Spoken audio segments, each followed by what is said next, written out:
So, today is our first chapter, which is matter in our surrounding. So, chemistry deal with the composition, structure and property of the matter. Chemistry किससे deal करती है? Matter के composition, structure और property से. But matter होता क्या है? So, matter is anything that possesses mass, occupied space and the presence of which can be realized by one or more of our five sense. Matter वो चीज़ है जो कि मास रखता है, ऑक्यूपाई स्पेस ऑक्यूपाई करता है और उसे हम अपने फाइव सेंस से जान सकते हैं, रियलाइज कर सकते हैं. Matter is that it must have a mass and should occupy space. Matter के पास मास होना चाहिए और वो स्पेस ऑक्यूपाई करे. इसके वजह से उसके पास डिफरेंट साइज, कलर और शेप होते हैं. सो एग्जांपल के साथ आप ले सकते हैं air, food, water, animal, plant, hydrogen, etc. ये सारे मैटर से बने होते हैं. आपके चारों ओर जितनी भी चीज़ें रहती हैं वो मैटर से ही बनी रहती हैं. लेकिन हमारी चारों ओर की चीज़ें मैटर से ही बनी रहती हैं, चाहे वो आपकी बुक हो, टेबल हो, आपका पेन हो, ये सारी चीज़ें मैटर से ही बनी रहती हैं. क्यों बनी रहती हैं? क्योंकि उनके पास वो ऑक्यूपाई स्पेस करती हैं और उनके पास मास होता है. लेकिन कुछ चीज़ें ऐसी भी होती हैं जो मैटर नहीं, उन्हें मैटर नहीं कहा जा सकता है. जैसे अफेक्शन हुआ, आप टेस्ट कर रहे हैं, मैनर हुए हैं, क्यों ये मैटर नहीं हो सकता. क्यों नहीं हो सकता? Because they do not occupy space and have no mass. इस वजह से इसे हम मैटर नहीं कह सकते. So our next topic is characteristic of matter. ये बहुत इंपॉर्टेंट है एग्ज़ाम वाइज, क्योंकि ये बहुत बार पूछा गया है कि 3 कैरेक्टरिस्टिक बताइए या 4 कैरेक्टरिस्टिक बताइए मैटर की. तो सीबीएसई ये पूछी हुई है क्वेश्चन कि आप मैटर के कैरेक्टरिस्टिक बताइए. तो following are the important characteristic of matter. Matter is composed of particle like atom और अ मॉलिक्यूल. मैटर किससे बना रहता है? पार्टिकल से. और उस पार्टिकल को अगर हम कहना चाहें तो क्या कहेंगे? एटम और अ मॉलिक्यूल. ठीक है, जैसे इसे समझ लीजिए, ये आपका एक मैटर हुआ, इसके अंदर छोटे छोटे पार्टिकल हैं जिन्हें हम एटम या मॉलिक्यूल कहते हैं. Third, the particle of matter have a space between them. जो मैटर के पार्टिकल होते हैं उनके अंदर स्पेस होता है. क्यों होता है? इसे हम एग्जांपल के थ्रू समझेंगे. अगर हम वाटर और सॉल्ट ले लेते हैं या शुगर ले लेते हैं तो वाटर भी एक मैटर ही है, मैटर के अंदर पार्टिकल्स होंगे.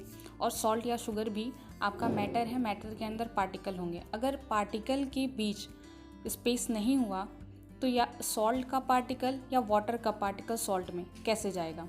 तो इस वजह से इस पार्टिकल मैटर में स्पेस होता है.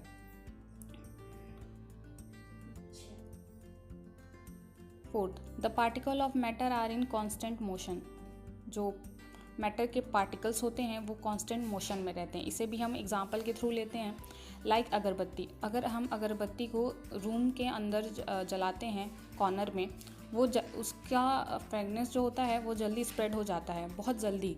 क्यों हो जाता है? क्योंकि उसके जो पार्टिकल्स होते हैं वो कांस्टेंट मोशन में रहते हैं, हमेशा वो जल्दी मोशन मूव करते हैं. इस वजह से उसकी फ्रेगनेंस चारों ओर फैल जाती है. इसी के एक टर्म आता है diffusion. The intermixing of a particle of 2 different type of matter on their own is called diffusion. Diffusion का मतलब होता है कि कोई भी चीज़ जो अपने अंदर इंटरमिक्स हो, एक दूसरे से इंटरमिक्स हो. जैसे यहाँ हमने ले लिया वाटर और सॉल्ट. वाटर के अंदर सॉल्ट मिक्स हो रहा है और सॉल्ट के अंदर वाटर मिक्स, यानी इंटरमिक्सिंग हो रही है. तो इसी को हम डिफ्यूज़न कहते हैं. कोई भी 2 मैटर का आपस में इंटरमिक्सिंग को ही हम डिफ्यूज़न कहते हैं एज अ सिंपल वर्ड. इसका डिफिनेशन देख लीजिए. The intermixing of a particle of 2 different type of matter on their own is called diffusion. Continuously motion of a particle is due to the kinetic energy. Obvious सी बात है कि अगर किसी भी चीज़ में मोशन होता है तो वो काइनेटिक एनर्जी के ही वजह से होता है. तो जो मैटर के अंदर पार्टिकल हैं और पार्टिकल मूव कर रहे हैं तो वो किस वजह से हो रहा है? काइनेटिक एनर्जी की वजह से हो रहा है. Kinetic energy of a particle increase with increase in the temperature. जो kinetic energy of a particle का जो काइनेटिक एनर्जी टेम्परेचर के साथ इंक्रीज करते हैं। इसे भी अगर एग्जांपल के थ्रू लिया जाए तो अगर हम किसी बर्तन में सॉल्ट रख दें और उसे बर्नर पर जलाएं और उस टेम्परेचर बहुत तेज़ कर दें तो वो जल्दी डिज़ोल्व होता है। यानी कि डिज़ोल्व होने का मतलब उसके अंदर काइनेटिक एनर्जी होगी, पार्टिकल का मोशन जल्दी होगा, वो जल्दी डिज़ोल्व हो जाएगा। So kinetic energy of a particle increase with the increase in the temperature. ठीक है, इसे हम समझ लिए। अब आता है फिफ्थ हमारा, the particle of a matter attract each other. The particle of a matter are attract each other toward each other by a force known as cohesion. जो मैटर के अंदर पार्टिकल होते हैं वो किस अट्रैक्शन के वजह से बंधे होते हैं, उस फोर्स का नाम होता है कोहेसन। तो कोहेसन भी हमारे पास एक टर्म आया और ये एग्ज़ाम में पूछा जाता है और कई बार पूछा गया है। Cohesion is defined as the intermolecular attraction. Cohesion क्या है? ये एक इंटरमॉलिक्यूलर अट्रैक्शन है जिसकी वजह से जो मैटर के पार्टिकल होते हैं वो एक दूसरे से बॉन्ड होते हैं, यानी कि बंधे होते हैं। हमारे पास जो मैटर होता है उसके अंदर टीनी पार्टिकल्स जो होते हैं वो एक दूसरे से कैसे बॉन्ड होते हैं? कोहेसन के वजह से बॉन्ड होते हैं। मतलब अगर जितना ज़्यादा कोहेसन रहेगा उतना ज़्यादा वो जो पार्टिकल होंगे, जो इंटरमॉलिक्यूलर अट्रैक्शन होगा उनका ज़्यादा होगा, जिसकी वजह से जो पार्टिकल होंगे वो एक दूसरे से बंधे होंगे। तो द फोर्स ऑफ अट्रैक्शन और a cohesion in particle of a different kind of matter. देखिए, कोई भी मैटर अगर आप लीजिए, हर मैटर का अलग अलग कोहेसन फोर्स होगा, यानी कि इंटरमॉलिक्यूलर अट्रैक्शन होगा। अलग, जैसे कि एग्जांपल लेते हैं, take a piece of chalk, piece of ice and iron nail. अगर हम ये लेते हैं तो इनमें से बताइए कौन जल्दी टूटेगा? तो ऑब्वियस सी बात है कि चॉक जल्दी टूटेगा। क्यों? क्योंकि इसमें जो कोहेसन फोर्स होगा वो बहुत ही कम होगा, वेरी वेरी लूज़ होगा ये कह सकते हैं। और किसमें सबसे ज़्यादा होगा? आयरन नेल में बहुत ज़्यादा स्ट्रॉन्ग होगा। क्या होगा? Cohesion force. ठीक है। सो अब हम आते हैं क्लासिफिकेशन ऑफ मैटर। ये बहुत इंपॉर्टेंट है, तो देख लीजिए। Classification of matter. Matter can be classified into various classes depending upon it physical और केमिकल नेचर। ठीक है, मैटर को बहुत सारे क्लासिफिकेशन, मतलब वेरियस क्लासिफिकेशन में डिवाइड किया गया है उसके फिजिकल और केमिकल नेचर की वजह से। तो स्टेट ऑफ मैटर में मेनली 3 स्टेट्स होते हैं, सॉलिड, लिक्विड, गैस। अब हम एक एक करके सबको जानेंगे कि सॉलिड में क्या प्रॉपर्टी होती है, लिक्विड में, गैस में क्या क्या प्रॉपर्टीज़ होती हैं। तो the solid state. Solid have a fixed shape and fixed volume. Solid का फिक्स शेप होता है और फिक्स वॉल्यूम होता है। जैसे अपने टेबल को ले लीजिए अगर आप, तो मैटर के 3 स्टेट होते हैं, सॉलिड, लिक्विड, गैस। तो हम इन तीनों की प्रॉपर्टी को एक एक बार पढ़ेंगे।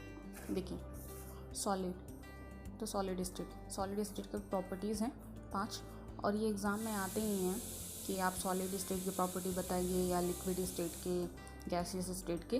तो देख लीजिए ऐसे, solid have a fix shape and a fix volume. Solid का क्या होता है? फिक्स शेप होता है और फिक्स वॉल्यूम होता है, क्योंकि उनके पास स्ट्रॉन्ग कोहेसिव फोर्स की वजह से उनके पास फिक्स शेप और फिक्स वॉल्यूम होता है। सॉलिड आर इनकम्प्रेसिबल, मतलब सॉलिड को हम कंप्रेस नहीं कर सकते, दबा नहीं सकते, क्योंकि जो पार्टिकल्स होते हैं उनमें वो क्लोजली पैक्ड होते हैं।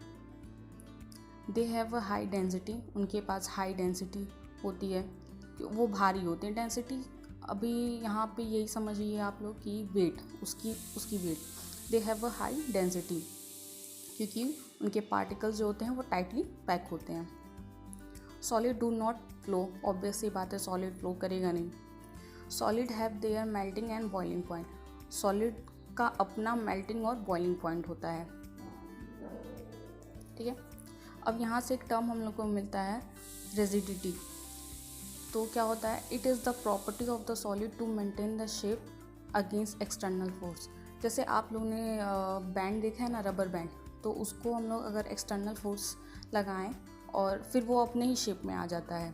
तो उसी को हम रिजिडिटी कहते हैं कि अगर हम एक्सटर्नल फोर्स लगाएं किसी भी चीज़ पे, अगर हम एक्सटर्नल फोर्स लगाएं और वो फिर से अपना शेप गेन कर लेता है, उसको रिजिडिटी कहते हैं। It is the property of solid to maintain shape against external force.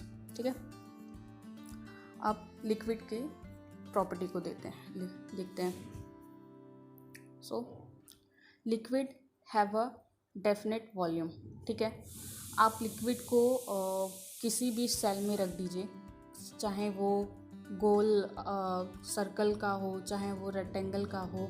Liquid यानी पानी को अगर वो 15 ml है तो वो किसी भी चीज़ में वो 15 ml रहेगा, ना कि बढ़ेगा ना घटेगा।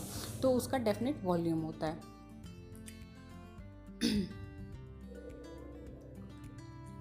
Liquid have a no definite shape.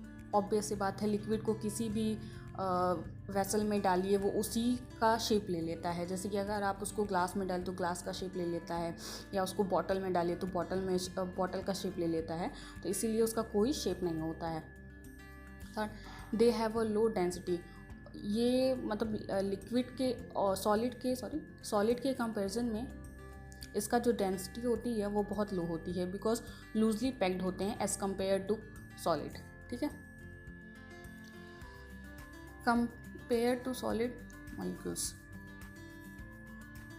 Liquid generally flow easily. Obvious सी बात है, पानी को वो जनरली ईजली फ्लो हो जाता है, इसलिए liquid generally flow easily, because इनके जो पार्टिकल्स होते हैं वो टाइटली पैक नहीं होते हैं। Liquid have their melting point below the room temperature. Liquid का मेल्टिंग पॉइंट होता है लेकिन रूम टेम्परेचर के बिलो होता है।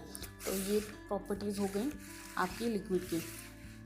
अब आते हैं गैसेस स्टेट पे। Gas have a no fix volume and shape. जो गैस होता है उनका ना तो फिक्स वॉल्यूम होता है ना शेप होता है। ऑब्वियस सी बात है कि इन्वायरमेंट में वो गैसेस घूमते रहते हैं, तो ना उनका कोई फिक्स वॉल्यूम होता है ना कोई शेप रहता है। क्यों होता है ऐसे? Cohesive force between the particle is negligible, क्योंकि इनमें जो कोहेसिव फोर्स होते हैं वो एकदम नेग्लेजिबल होते हैं। So our thought topic, gases state. Gas have a no fix volume and shape. Gas का कोई भी फिक्स वॉल्यूम नहीं होता है और शेप नहीं होता। क्यों नहीं होता है? क्योंकि cohesive force between the particle is negligible, क्योंकि उनमें जो कोहेसिव फोर्स होता है, क्योंकि पार्टिकल ही बहुत दूर दूर होते हैं तो कोहेसिव फोर्स तो लगेगा ही नहीं, ऑब्वियस ही बात है, और नेग्लेजिबल होगा वो। Second is they have a low density. Solid, liquid, इन दोनों के कंपेरिजन में गैसियस स्टेट के जो मतलब डेंसिटी होगी वो बहुत ही ज़्यादा लो होगी। Third one, gas flow freely. Obvious सी बात है, और आप लोग जानते ही हैं कि हम लोग के सराउंडिंग में जो गैसेस होते हैं वो फ्रीली फ्लो करते हैं। Fourth, they have their melting and boiling point below the room temperature. इनका भी अपना ही बॉइलिंग और मेल्टिंग पॉइंट होता है, इस जिसके मतलब कहने का मतलब बॉइलिंग और मेल्टिंग पॉइंट अपना ये है कि जैसे अगर गैसेस स्टेट को हम लिक्विड स्टेट में या फिर सॉलिड स्टेट में चेंज करते हैं तो हमें इनका ही मतलब मेल्टिंग और बॉइलिंग पॉइंट देना पड़ेगा, तभी वो सॉलिड या लिक्विड में चेंज हो सकेंगे। तो इसलिए कहा जाता है कि they have their melting and boiling point below the room temperature. अब एक और हमारे पास एक और टर्म आता है एटमॉस्फेरिक प्रेशर। ये आप आगे पढ़ेंगे कोई भी चैप्टर केमिस्ट्री में, तो ये आपको होगा कि 1 atm पे इसे कैलकुलेट करिए या जो भी है। तो इसे समझने के लिए पहले ये देखिए, ये कंटेनर में अगर आप गैस के कोई मतलब गैस लेते हैं, गैस के, और यहाँ पे इसके मॉलिक्यूल्स हैं, तो लिखा है gases exert pressure on the wall of the container. जो गैस के पार्टिकल्स होते हैं वो गैस के वॉल पे एक्सर्ट प्रेशर लगाते हैं। ठीक है, the molecule of the gas move randomly. ठीक है, जो गैस के मॉलिक्यूल होते हैं वो मतलब मोशन करते हैं रैंडमली, इधर उधर रहते हैं, तो जिसकी वजह से एक प्रेशर एक्सर्ट होता है इसके वॉल पे। ठीक है, तो ऐसे ही समझिए, the pressure exerted by the atmospheric gas on the surface of the earth is called the atmospheric pressure. तो आखिर हम लोग के सराउंडिंग में भी तो बहुत सारे गैसेस हैं, यानी कि उसे हम लोग क्या कहते हैं, एटमॉस्फेरिक गैसेस। तो वो भी तो हमारे अर्थ के सरफेस से प्रेशर एक्सर्ट करेंगे, मतलब लगाएंगे, तो उस प्रेशर को हम लोग क्या बोलते हैं, atmospheric pressure. The pressure exerted by the atmospheric gases on the surface of the earth is called the atmospheric pressure. So इसका SI unit of the pressure is pascal, इसे हम PA से डिनोट करते हैं। 1 ATM equal to 1.01 into 10⁵ pascal होता है, ठीक है।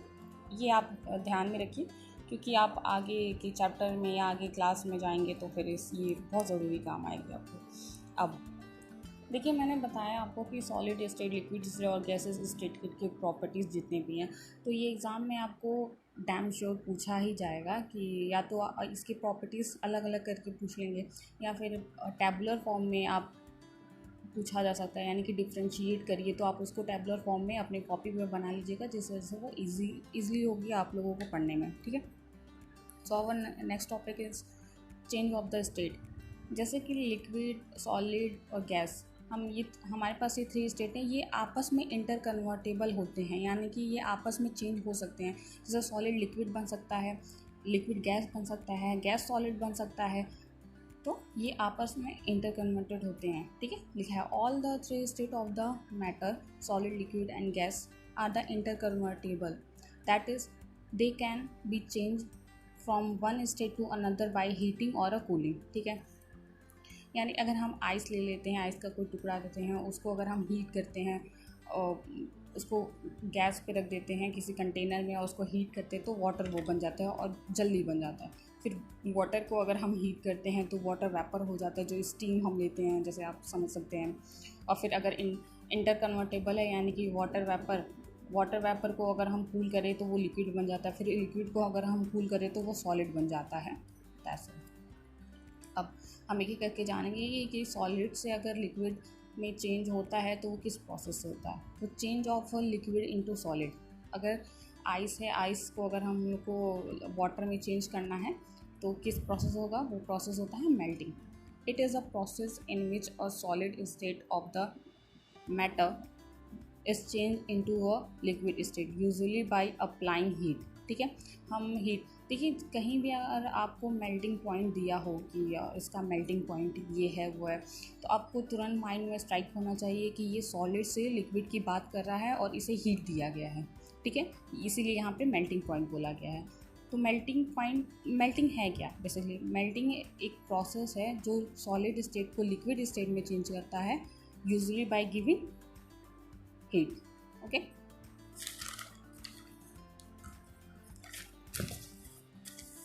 For example, ice is heated, it's change into liquid water. जैसे मैंने बताया कि कंटेनर में अगर आप आइस रख लीजिए और उसको हीट करिए तो वो लिक्विड स्टेट में चला जाता है और काफ़ी फास्ट चला जाता है। अब नेक्स्ट है हमारा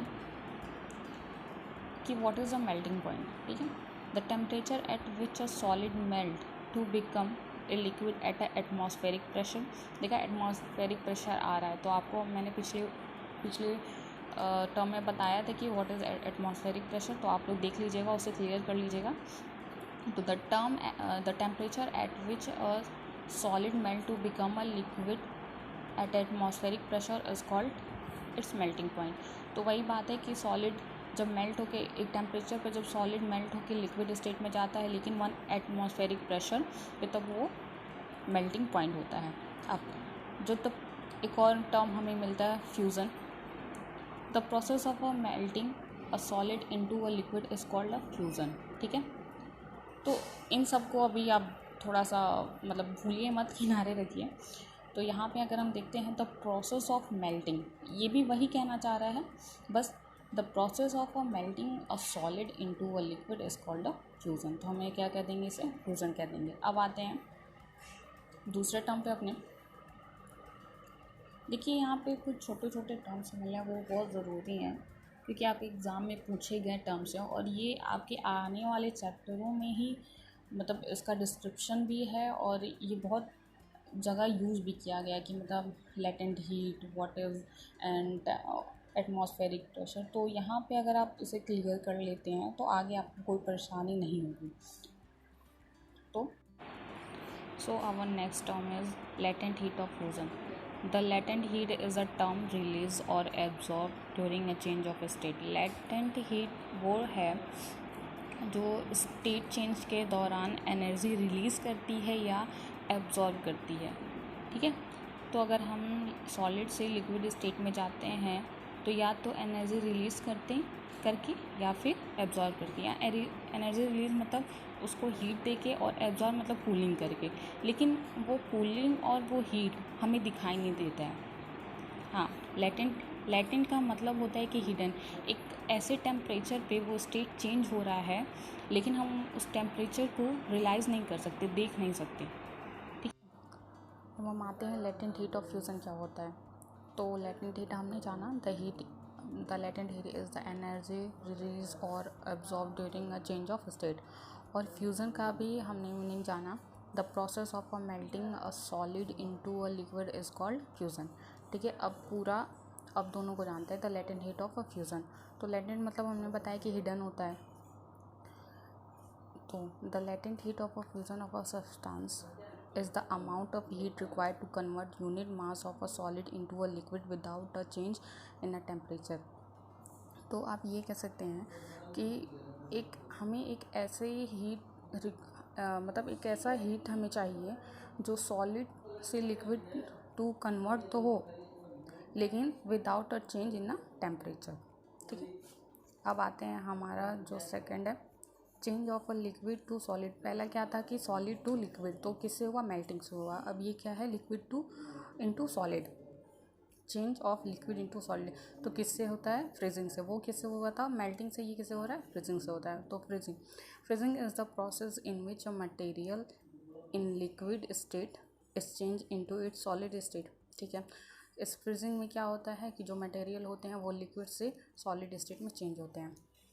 फ्रीजिंग पॉइंट जैसे इसमें मेल्टिंग पॉइंट दिया हुआ था कि 1 एटमॉस्फेरिक पे चेंज होता है, इसमें भी फ्रीजिंग पॉइंट है। The temperature at which a liquid substance is change into a solid state under a given pressure is called it's freezing point. तो इसमें क्या था मेल्टिंग पॉइंट में कि ये एटमॉस्फेरिक प्रेशर पे था। ये एटमॉस्फेरिक प्रेशर नहीं, जो गिवन प्रेशर, मतलब अगर जैसे कि लिक्विड में भी आप प्रेशर का बहुत ज़्यादा इंपॉर्टेंट होता है। प्रेशर अगर दे रहे हैं तो वो सॉलिड में चेंज हो जा रहा है, तो वही यहाँ पे कहा गया है, the temperature at which a liquid substance is change into a solid state under a given pressure is called a freezing point, ठीक है। अब change of a liquid into vapour, तो हमने क्या क्या जाना, पहले बात हमने जाना कि सॉलिड से लिक्विड किस में होता है, मेल्टिंग के वजह से होता है। लिक्विड टू सॉलिड किस में होता है, फ्रीजिंग की वजह से होता है। अब हम जानेंगे लिक्विड इनटू वेपर, मतलब लिक्विड से कैसे वेपर में चेंज हो, तो वो इवोपरेशन होता है। तो ये बहुत इंपॉर्टेंट है क्योंकि एग्ज़ाम में कभी कभी डिफ़ाइन करने के लिए पूछ दिया जाता है कि what is a evaporation, define evaporation, ठीक है। The process of a conversion of a liquid into vapour without necessary reaching the boiling point is called evaporation. मतलब आप समझ गए होंगे कि लिक्विड से वेपर में चेंज करना, लेकिन ये ज़रूरी नहीं है कि उसके बॉइलिंग पॉइंट में चेंज हो, ठीक है। जैसे हम एग्जांपल के लिए अगर लें तो कह सकते हैं, अगर हम विंडो के पास एक ग्लास में पानी रख दें और कुछ टाइम बाद, मतलब कुछ दिन बाद देखेंगे कि जो पानी का लेवल है वो डिक्रीज़ हो जाता है क्योंकि वो वेपर में कन्वर्ट हो जाता है। उसे हमने हीट नहीं दिया, उसकी बॉइलिंग पॉइंट नहीं चेंज की, कुछ नहीं चेंज किया, वो अपने आप होने लगा। तो इसे ही हम इवोपरेशन कहते हैं कि without necessary reaching the boiling point.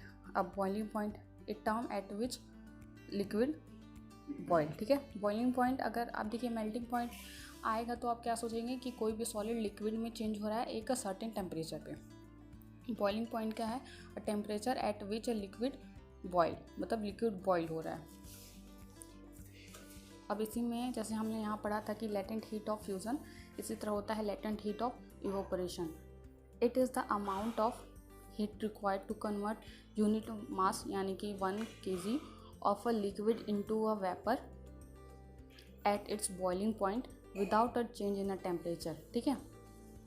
इसमें भी यही है कि हमें वो अमाउंट ऑफ हीट चाहिए जिसके वजह से लिक्विड वेपर में चेंज हो जाए उसके बॉइलिंग पॉइंट पे, लेकिन टेम्परेचर में कोई वो चेंज ना आए। जैसे मैंने जो एग्जांपल बताया कि वो वाटर वाटर वेपर में चेंज हो जाता है और उसका लेवल डिक्रीज़ हो जाता है, तो वो आप लिख सकते हैं। में चेंज हो तो वो इवोपरेशन होता है। तो ये बहुत इंपॉर्टेंट है, क्योंकि एग्ज़ाम में कभी कभी डिफ़ाइन करने के लिए पूछ दिया जाता है कि what is a evaporation, define evaporation. ठीक है। The process of a conversion of a liquid into vapour without necessary reaching the boiling point is called evaporation. मतलब आप समझी गए होंगे कि लिक्विड से वेपर में चेंज करना, लेकिन ये ज़रूरी नहीं है कि उसके बॉइलिंग पॉइंट में चेंज हो। ठीक है। जैसे हम एग्जांपल के लिए अगर लें तो कह सकते हैं, अगर हम विंडो के पास एक ग्लास में पानी रख दें और कुछ टाइम बाद, मतलब कुछ दिन बाद देखेंगे कि जो पानी का लेवल है वो डिक्रीज़ हो जाता है, क्योंकि वो वेपर में कन्वर्ट हो जाता है। उसे हमने हीट नहीं दिया, उसकी बॉइलिंग पॉइंट नहीं चेंज की, कुछ नहीं चेंज किया, वो अपने आप होने लगा। तो इसे ही हम इवोपरेशन कहते हैं, कि without necessary reaching the boiling point. अब boiling point a term at which liquid boil. ठीक है। बॉइलिंग पॉइंट, अगर आप देखिए मेल्टिंग पॉइंट आएगा तो आप क्या सोचेंगे कि कोई भी सॉलिड लिक्विड में चेंज हो रहा है एक सर्टेन टेम्परेचर पे। बॉइलिंग पॉइंट क्या है? Temperature at which a liquid boil, मतलब लिक्विड बॉयल हो रहा है। अब इसी में जैसे हमने यहाँ पढ़ा था कि लेटेंट हीट ऑफ फ्यूज़न, इसी तरह होता है latent heat of evaporation. It is the amount of heat required to convert unit mass, यानी कि 1 kg of a liquid into a vapor at its boiling point without a change in a temperature। ठीक है। इसमें भी यही है कि हमें वो अमाउंट ऑफ हीट चाहिए जिसके वजह से लिक्विड वेपर में चेंज हो जाए उसके बॉइलिंग पॉइंट पे, लेकिन टेम्परेचर में कोई वो चेंज ना आए। जैसे मैंने जो एग्जांपल बताया कि वो वाटर वेपर में चेंज हो जाता है और उसका लेवल डिक्रीज़ हो जाता है, तो वो आप लिख सकते हैं। अब हम जानते हैं कि कैसे वो लिक्विड टू वेपर होता है कोई भी स्टेट वेपराइजेशन की वजह से। Supply of heat energy result in a faster momentum of particle and at one point they become free from force of attraction of each other and change to vapour. Liquid को अगर हम supply of heat देते हैं तो उसमें उसका जो particle होते हैं उसके मोमेंटम बहुत फास्ट हो जाते हैं, और एक ऐसा पॉइंट आता है जहाँ जो पार्टिकल हैं वो फोर्स ऑफ अट्रैक्शन से रिलीज़ हो जाते हैं और वो फ्रीली हो जाते हैं, जिसकी वजह से वो वेपर में चेंज हो जाते हैं। देखिए, evaporation is affected by a several force such as surface area, temperature, humidity, wind speed, nature of liquid. इन सब चीज़ों से इवेपोरेशन जो होता है अफेक्ट होता है। So our next topic, condensation. What is a condensation? It is the process in which vapour is change into liquid. ठीक है। कंडेंसेशन से क्या होता है? Vapour is change into the liquid. It is a exothermal process. Exothermal condensation क्या होता है? It is the process in which vapour is change into liquid. जो वेपर होते हैं वो लिक्विड में चेंज होते हैं, और लिक्विड से वेपर किस में होते हैं? तो किससे होते हैं? इवेपोराइजेशन से होते हैं। ठीक है। और ये क्या होता है? It is a exothermic process. Exothermic कहने का मतलब है जो हीट होती है वो गिवन आउट होती है और जो सराउंडिंग होता है वो वार्म हो जाता है। Next term is sublimation. What is sublimation? A change of a state direct from a solid to gas without changing into liquid state is called sublimation। मतलब सॉलिड से गैस स्टेट में change होना, लेकिन उस बीच में जब वो लिक्विड स्टेट आता है उसमें ना चेंज होके वो डायरेक्ट गैस में चेंज हो जाता है, उसी को हम लोग क्या कहते हैं? सब्लिमेशन कहते हैं। तो इसका एग्जांपल होता है कैम्फर। अगर आप कपूर को जलाते हैं तो वो सॉलिड रहता है, और उसको जलाते हैं तो वो गैस में चेंज हो जाता है, लेकिन लिक्विड में वो चेंज नहीं होता है। अब deposition. The direct change of a gas to solid without changing into a liquid is called deposition. मतलब गैस से सॉलिड में चेंज होना, लेकिन liquid without changing into liquid is called deposition होता है। एग्जाम्पल के साथ हम लोग ले सकते हैं अमोनियम क्लोराइड NH4Cl। वो एक गैस के फॉर्म में अगर है तो उसे हम सॉलिड में चेंज कर सकते हैं। What is dry ice? तो solid carbon dioxide is called a dry ice when carbon dioxide gas is compressed quickly, where is a sudden drop in a temperature of the gas. This drop in the temperature change to gaseous carbon dioxide into a solid carbon dioxide or a dry ice. मतलब dry ice क्या है? Dry ice एक solid carbon dioxide है, इसको dry ice उसको कहते हैं। जब कार्बन डाइऑक्साइड गैस जो होता है वो क्विकली कंप्रेस हो जाता है। भाई गैस है तो वो क्विकली उसको हम ईजिली दबा सकते हैं किसी कंटेनर में रख के पिस्टल के द्वारा। तो जब there is a sudden drop in a temperature, sudden drop आता है उसमें, उसके टेम्परेचर में वो कंप्रेस हो जाता है और वो सॉलिड में चेंज हो जाता है, जो कि सॉलिड कार्बन डाइऑक्साइड बन जाता है, जिसे हम ड्राई आइस कहते हैं। अब unit of temperature, so our last term is unit of temperature. तो common unit of measuring temperature is degree Celsius. जो कॉमन यूनिट टेम्परेचर का जो कॉमन यूनिट ऑफ मेजरिंग है वो डिग्री सेल्सियस है, जिसे हम इससे डिनोट करते हैं। देख लीजिए 0C से। A temperature of a 0 degree Celsius on the Celsius scale is equivalent to 273 Kelvin on the Kelvin scale। जो Kelvin scale होता है ये बहुत सुटेबल होता है रिसर्च के लिए। जो साइंटिस्ट होते हैं ये इसी को लेते हैं ज़्यादातर, क्योंकि ये एक्यूरेट वैल्यू दे देता है इसलिए। और हम कॉमनली यूज़ सेल्सियस स्केल का करते हैं। तो 0 degree Celsius equal to 273 kelvin, ये 0 डिग्री सेल्सियस जो होता है 273 केल्विन के इक्विवेलेंट होता है। तो temperature on a kelvin scale equal to temperature on a Celsius scale plus 273। अगर आपको केल्विन स्केल पे कोई टेम्परेचर मेज़र करना है तो आप उसे पहले सेल्सियस स्केल प्लस 273 कर देंगे, और अगर सेल्सियस स्केल में चेंज करना है तो आपको केल्विन स्केल माइनस 273 कर देंगे, तो आपको सेल्सियस स्केल मिल जाएगा। तो ये आज हमारा था last topic, unit of temperature.